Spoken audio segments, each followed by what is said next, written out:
아멘. 오늘 우리가 함께 읽은 이 본문 속에서 베드로와 요한은 유대인의 공회의 신문을 받고 있습니다. 우리가 지난 주일에 봤던 대로 베드로와 요한은 성전의 경내에서 40년 동안 걷지 못한 사람이 걷게 된 일 때문에 사람들의 주목을 받게 되었고, 그리고 그들에게 나사렛 예수 그리스도를 증거하는 설교를 하였습니다. 그렇게 백성들에게 예수 그리스도를 증거하는 설교를 하고 있을 때에 제사장들과 그리고 성전을 맡고 있는 사람들, 사두개인들이 그들을 찾아왔다라고 오늘 본문 이전인 1절 이하에는 기록되어 있습니다. 이 일이 일어난 것이 성전 안, 성전 경내였다라는 것이 중요했습니다. 성전 안에서 일어난 치유와 그리고 그에 따른 베드로의 설교, 그리고 그것에 반응하는 이스라엘의 많은 백성들, 이런 모든 그 성전을 관리하는 사람들이 컨트롤하고 통제하지 못하는 상황이 성전 경내에서 일어나게 되었다는 것입니다. 그리고 베드로가 설교하였을 때 백성들의 시선과 마음이 이 사도 베드로에게 움직여지고 끌려가는 모습을 지도자들이 보게 되었다라는 것입니다. 특별히 이 지도자들이 베드로가 전한 설교의 내용 중에 가장 분노하고 받아들일 수 없던 내용이 있었는데, 그것이 바로 예수 안에 죽은 자의 부활이 있다라는 베드로의 그 전한 내용이었습니다. 이 사도들을 붙잡은 사람들 중에는 사두개인이 있었다라는 사실을 이 누가는 전하고 있습니다. 사두개인은 이스라엘의 여러 지도자들 중에서도 굉장히 보수적인 입장을 지키고 있던 사람들로서 천사에 대해서 혹은 부활에 대해서는 절대 동의할 수 없는, 믿을 수가 없다라고 주장하는 사람들이었습니다. 그러니 베드로가 예수의 부활을 증거하였을 때 그들은 그 전함을 싫어하였고, 그리고 결국 그들을 붙잡았다라는 것이 오늘 본문의 그 전에 있는 맥락입니다. 오늘 본문 7절을 보면은 사도들을 가운데 세웠다. 유대인의 이 공회가 열렸는데 그 자리에서 사도들을 가운데 세우고 있는 모습을 전하고 있습니다. 이 두 사도는 큰 압력 밑에서 그 유대인의 공회 사내들인이라고 불리는 그 사람들로 인해 신문을 받고 있는 것입니다. 그 사람들의 인원도, 그리고 그들이 갖고 있는 그 권력도 보잘것없는 갈릴리 어부 출신인 베드로와 요한을 압제하기에 하나도 부족함이 없었습니다. 압도적인 권력과 인원수를 가지고 이 두 사도를 누르고 있는 모습입니다. 그러나 그런 상황에서도 성령으로 충만한 베드로가 오늘 말씀에서 어떻게 행하고 있는지, 그가 성령이 준 말씀을 어떻게 전하고 있는지를 우리는 확인할 수가 있습니다. 베드로와 요한이 공회의 신문을 받게 된 그 계기는 우리가 앞서 3장에서 봤듯이 날 때부터 걷지 못하는 사람을 치유하고 그가 걷게 되었던 일이었습니다. 베드로와 요한이 붙잡힌 장소는 성전 경내였습니다. 성전에서 권위와 영향력을 갖는 그 권한은 종교 지도자들에게만 주어진 권한이었습니다. 그 외에 다른 사람이 하나님을 전한다라는 것, 사람들에게 가르침을 전한다라는 것은 있을 수 없는 일이었습니다. 여기서 우리는 당시의 성전의 모습에 대해서 생각해 볼 수가 있습니다. 당시 많은 유대인들은 예루살렘 성전에만 하나님께서 여호와 하나님께서 임재하신다라고 믿고 있었습니다. 그래서 유대인들의 3대 명절, 유월절, 오순절, 초막절이 되면은 유대인의 모든 성인 남성은 필히 예루살렘 성전에 올라가지 않으면 안 됐습니다. 그곳에 올라가서 제물을 바치고 예배를 드리는 것입니다. 이스라엘 전역에서 사람들이 모인다라는 것은 이 예루살렘 성전에 당시에 종교적이고 경제적이고 정치적인 모든 권력이 다 집중된다라는 것을 뜻합니다. 그리고 그 권력의 집중은 성전 체제를 만들어 나아갔습니다. 다시 말하면 거대한 권력 집단, 권력 조직이 이 예루살렘 성전 안에서 이루어지게 되었다라는 것입니다. 그런데 베드로와 요한은 이 성전 체제가 40년 이상 동안 아무것도 하지 못했던 그 일을 행했던 것입니다. 즉 40년 동안 날 때부터 걷지 못했던 사람을 나사렛 예수 그리스도의 이름으로 치유하여 걷게 한 일이 일어난 것입니다. 이 놀라운 표적은 성전 안에 있는 모든 사람들의 주목을 모았고, 그리고 많은 사람들이 베드로의 설교를 듣고 그 호소를 듣고 나사렛 예수를 믿게 되었다라고 누가는 전하고 있습니다. 우리가 오늘 읽은 본문에 앞서서 4절에는 그 예수를 믿게 된 사람들의 수가 나오고 있습니다. 말씀을 들은 사람 중에 믿는 자가 많으니 남자의 수가 약 5천이나 되었더라. 베드로가 전한 말씀을 들은 모두가 다 믿지는 않았습니다. 그러나 많은 수가, 남자만 5천이 되는 사람이 예수를 믿게 되었다라고 누가는 전하고 있습니다. 성전 경내에서, 다시 말하면 예루살렘의 종교 지도자들의 테리토리라고도 말할 수 있는 그들의 영역에서 베드로와 요한이 행한 일, 그리고 전한 말씀이 5천 명이 넘는 사람들의 마음을 움직였다라는 것입니다. 그들이 영향력을 갖기 시작했다라는 것입니다. 이 사태는 절대적인 권력이었던 성전 체제의 기반을 흔들리게 하는 중대한 사건이었습니다. 이 사태가 얼마나 심각하고 위기적으로 지도자들에게 다가왔는지 이 신문을 위해 이 공회에 모인 그 사람들의 이름을 볼 때 우리는 다시 한번 깨달을 수 있습니다. 오늘 본문 5절과 6절에는 그 사람들에 대한 기록이 나옵니다. 관리들, 장로들, 서기관들, 대제사장 안나스와 가야바, 요한, 알렉산더 및 대제사장 문중, 이런 사람들이 지금 2명의 사도 요한과 베드로를 신문하기 위해 모였다라는 것입니다. 특별히 사도행전을 기록한 누가가 복음서를 기록할 때에 이 사람들의 이름을 어떻게 기록했는지를 보면 그 이름의 무거움을 우리는 알 수 있습니다. 누가복음을 시작하면서 누가복음 3장 1절에서 먼저 누가는 황제의 이름을 언급합니다.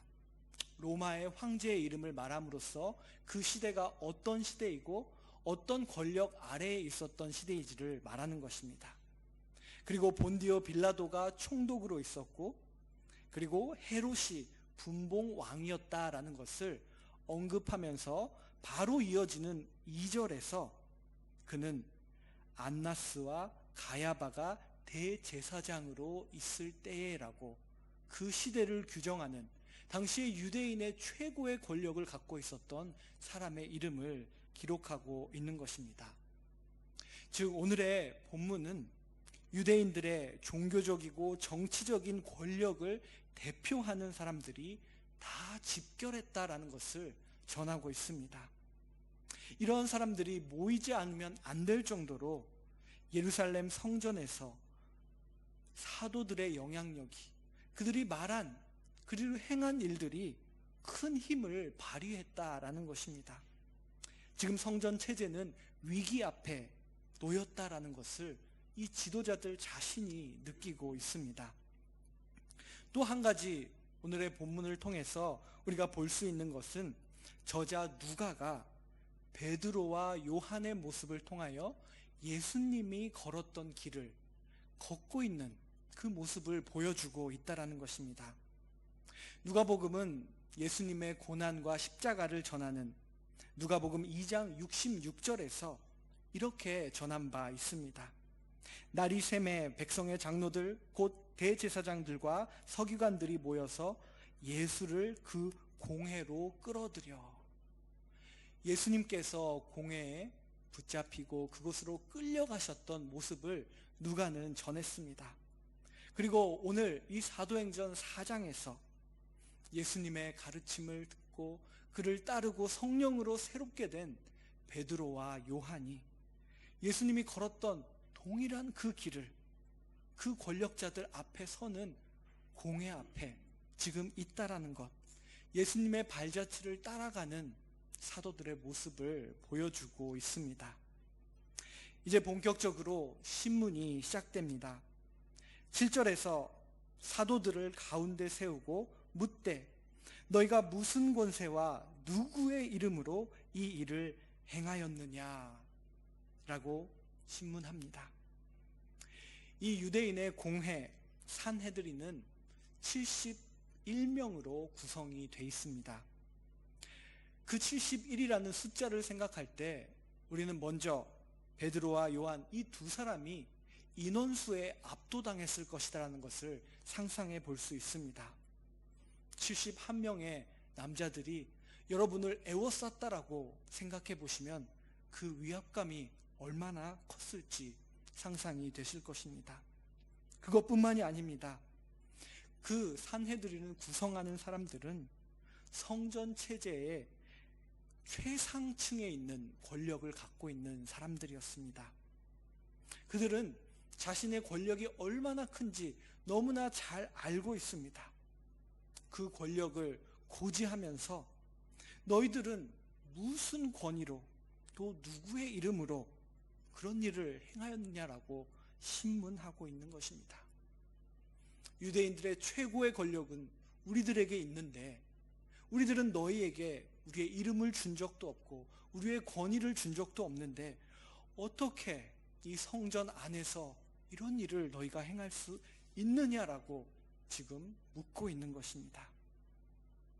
그런 압도적인 권력과 위압 앞에서 베드로와 요한은 말합니다.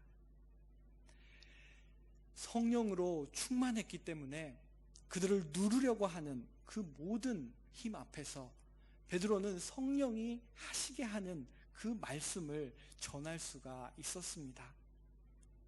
베드로가 만약 이전의 모습이었다면 바로 도망가 자기의 고향 갈릴리로 도망가서 다시 어부의 삶을 살았을 것입니다. 그러나 이때의 베드로는 우리가 사도행전을 통해서 봐왔던 것처럼 이제 이전의 모습이 아니었습니다. 베드로는 그를 억누르려고 하는 이 성전 체제, 이 71명의 공회원 앞에서 전혀 떨지 않으며 강하고 담대하게 10절에서 그의 대답을 하고 있는 모습을 볼 수가 있습니다. 베드로는 말합니다. 너희와 모든 이스라엘 백성들은 알라. 너희가 십자가에 못 박고 하나님이 죽은 자 가운데서 살리신 나사렛 예수 그리스도의 이름으로 이 사람이 건강하게 되어 너희 앞에 섰느니라. 먼저 베드로가 전한 이 10절의 말씀 전반부에 있는 알라라는 말에 주목하기 원합니다. 우리가 지난주에는 너희가 알지 못하여서 예수 그리스도를 십자가에 못 박혀 죽였다라고 말했던 베드로의 설교의 내용을 보았습니다. 너희가 알지 못하여서라고 말했던 베드로는 이제 유대인들의 지도자들 면전에서 이제는 너희가 알라라고 말하고 있습니다. 단순히 정보로서 지식으로서 아는 것이 아니라 너희의 마음으로서 하나님과 교제하며 야다하라, 정말 알아가라 라는 그 베드로의 호소가 느껴지는 부분입니다. 또한 이 최고 권력자들의 면전에서 베드로는 그들이 예수를 십자가에 못 박아 죽였다라는 것을 당당하게 고발하고 있습니다. 그것뿐만이 아닙니다. 베드로는 부활을 전했기 때문에, 사두개인들이 싫어하는 부활 때문에 지금 붙잡혀 공회에 끌려오게 되었습니다. 그런데 오늘 이 10절에서 베드로는 전혀 주저함 없이 다시 하나님께서 예수 그리스도를 부활하게 하셨다, 다시 한번 부활에 대해서 말하는 모습을 보여줍니다. 이 모습은 결코 인간 베드로가 할 수 있는 일이 아니라는 것을 우리는 확인할 수 있습니다. 성령이 그를 강하고 담대하게 했을 때 이렇게 역사하고 그의 입에서 이런 말이 나왔다라는 것을 우리는 알 수가 있습니다. 성령의 인도하심은 여기서 끝나지 않습니다. 이어지는 11절에서 베드로는 구약의 말씀을 인용하고 있습니다. 우리가 앞서 봐왔던 것처럼 베드로는 요엘 선지자의 말씀을 인용했고 또 다윗의 시편을 인용한 적이 있었습니다. 여기서 11절에서 다시 한번 베드로는 시편의 말씀을 인용하며 돌이라는 비유를 갖고 그의 전할 말을 전하고 있습니다.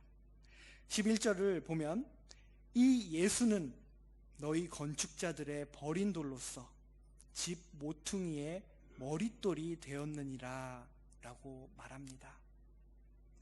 유대인들의 지도자들은 그들이 갖고 있는 가치와 판단 기준으로 한 돌을 버렸다라는 것입니다. 그리고 그 돌은 버림받은 돌이 되었고 가치 없는 돌이 되었고, 그리고 그 누구도 돌아보지 않는 잊혀진 돌이 되어버렸습니다. 그러나 베드로는 말합니다. 그 버림받은 그 돌을 하나님께서 모든 건물을 다 지탱해 나아가는 모퉁이 돌로 삼았다라는 것입니다. 영어로는 코너스톤이라고 불리기도 하고 키스톤이라고도 불리는 이 모퉁이 돌은 건물 전체를, 그 건물 전체의 중압을 다 지탱할 수 있는 그런 중요한 그리고 견고한 돌이지 않으면 안 되는 돌입니다. 베드로는 자신에게 신문하는 무슨 권위와 누구의 이름으로 너는 이 일을 행하였느냐라고 말하는 유대인들의 지도자들에 대하여 너희들이 버린 돌, 그 돌을 하나님께서 하나님의 권위로 모퉁이의 머릿돌로 삼으셨다라는 대답을 하고 있습니다. 누구의 권위를 묻는 이 질문에 베드로는 하나님의 권위를 이 시편을 인용하면서 말하고 있다라는 것입니다. 즉, 이 돌로 인하여 사람들의 생각과는 정반대의 하나님께서 가치를 역전시킨 그 일이 일어났다라는 것을 이 예수는 이라는 말을 통하여서 시편을 인용하면서 베드로는 말하고 있는 것입니다. 종교 지도자들은 자신들이 하나님의 권위를 받은 사람들이라고 생각하고 있었습니다.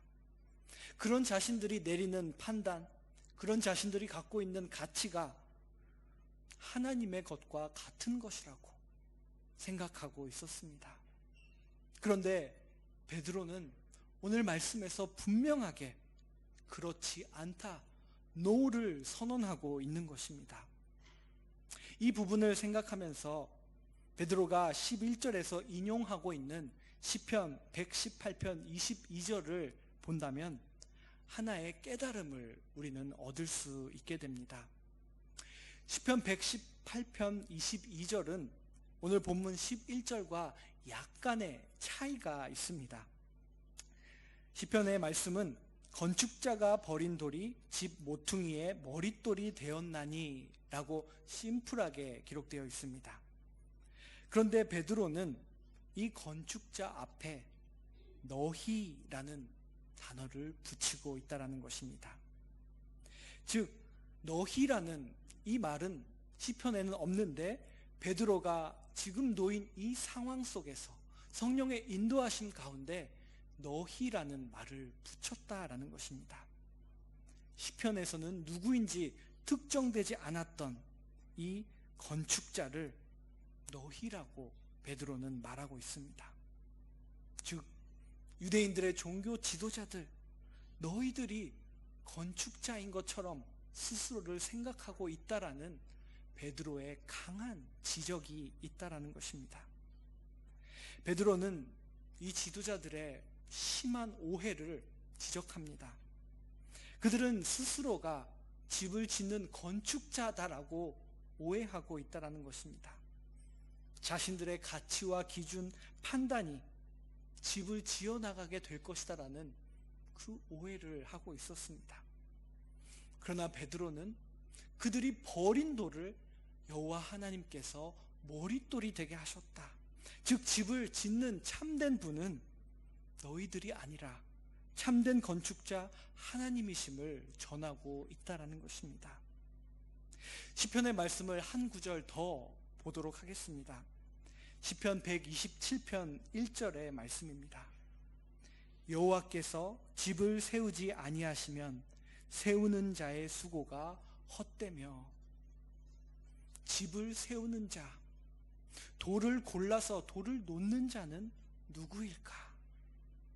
이 질문은 우리가 어떤 가치로 누구에 의해서 살아가느냐라는 물음이기도 합니다.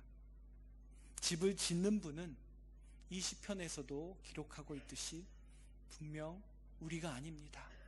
그리고 어떤 지도자들도 아니고 여호와께서 집을 세우신다라고 기록되어 있습니다. 그러니 모퉁이 돌을 택하시고 놓으시는 분도 여호와 하나님이십니다. 베드로와 요한을 비롯한 초대교회의 모든 사도들은 예수님의 부활을 체험했습니다. 그리고 성령의 강림을 체험했습니다. 그 가운데 버림받은 돌을 다시 집어서 다시 택하여서 모퉁이의 머릿돌로 삼으신 참된 건축자 되시는 하나님의 일하심을 그들은 목격하고 체험하게 된 것이었습니다. 그런 베드로와 요한의 확고한 자세는 그들이 위협을 받고 또 그들이 이 최고 권력자들의 압력을 더 강하게 받을 때에 어떤 대답을 했는지를 볼 때에 다시 한번 확인할 수 있습니다.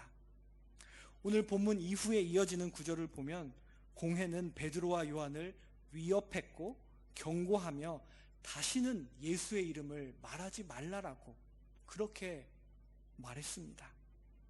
그런데 그런 그들의 위협 앞에서 베드로와 요한은 4장 19절에서 이렇게 대답합니다. 하나님 앞에서 너희 말을 듣는 것이 하나님의 말씀을 듣는 것보다 옳은가 판단하라. 이 말은 건축자는 하나님이시다라는 것입니다. 너희는 결코 돌을 놓을 자격도 돌을 선택할 자격도 없다. 우리는 하나님 앞에서 옳은 일을 행한다 라는 것을 담대하게 베드로와 요한은 말했다라는 것입니다. 우리가 가져야 할 가치는 어디에 있을까요? 결코 인간 안에 그 가치는 있지 않습니다. 하나님께서 그 가치를 갖고 계신다라는 것입니다. 그리고 우리가 구해야 할 가치는 그 하나님의 가치라는 것을 오늘 본문을 통해서 우리는 깨닫게 됩니다.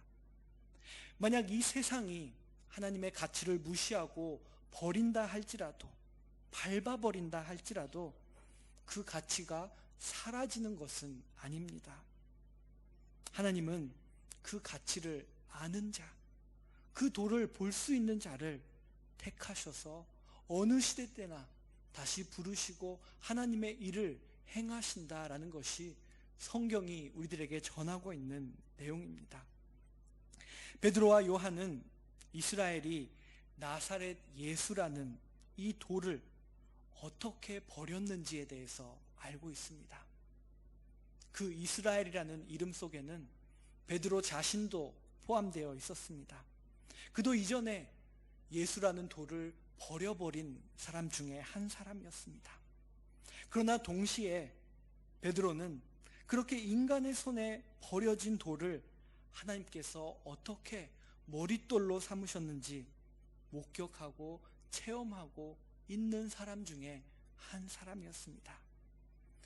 이제 그들에게는 하나님께서 놓으신 머릿돌 위에 어떤 하나님의 집이 세워지게 될지 그 비전이 생겼다라는 것입니다. 그러면서 그 비전을 품은 베드로는 이 머릿돌이 왜 머릿돌인지를 말합니다. 오늘 본문 12절에서 베드로는 이렇게 말하고 있습니다. 다른 이로서는 구원을 받을 수 없나니 천하 사람 중에 구원을 받을 만한 다른 이름을 우리에게 주신 일이 없음이라 하였더라. 머릿돌을 말했던 베드로가 이제 구원에 대해서 말합니다. 즉 예수 그리스도를 통한 구원이야말로 머릿돌이다라는 것입니다. 그리고 그 구원이라는 머릿돌 위에 앞으로 하나님께서 건축자가 되셔서 하나님의 집, 하나님의 나라를 세워나갈 것임을 베드로와 요한은 성령을 통해서 함께 바라보고 있습니다. 그리고 그 일을 위해 초대교회는 지금 전진해 나아가고 있는 것입니다. 그 체험과 그 확신과 비전이 있기 때문에 지금 그 당시에 최고의 권력자들 앞에서 그 위협과 경고 앞에서 베드로와 요한은 누구보다도 담대할 수 있었던 것입니다. 오늘 우리는 이 말씀 앞에서 우리 자신을 돌아봐야 할 것입니다. 베드로가 전하고 있는 것과 같이 예수 그리스도라는 머릿돌 위에 우리가 확실하게 서 있는지 생각해 봐야 할 것입니다. 그리고 우리 스스로가 건축자가 되려고는 하지 않는지, 우리가 정말 참된 하나님, 참된 건축자를 인정하고 그리고 그 건축자를 두려워하며 살아가고 있는지 돌아보기를 원합니다. 그리고 유일하신 건축자 되신 하나님, 유일하신 머릿돌 되신 예수 그리스도에 이끌려 함께 그 하나님의 나라를 세워 나아가는 저와 여러분이 되기를 간절히 소망합니다. 기도하겠습니다. 사랑과 은혜가 풍성하신 하나님, 우리들을 너무 사랑하시기에 이 시대에 우리들에게 끊임없이 말씀해 주시고 독생자 예수 그리스도까지 보내주시면서 우리를 구원해 주신 그 하나님의 뜨거운 마음을 오늘 말씀을 통해서 느낍니다. 하나님, 참된 건축자가 하나님이심을 고백하는 우리가 될 수 있도록 도와주시고 유일하신 모퉁이 돌 예수 그리스도 위에 서 나아가는 우리 모두가 될 수 있도록 인도하여 주시옵소서. 우리 구주 예수 그리스도의 이름으로 기도드립니다. 아멘.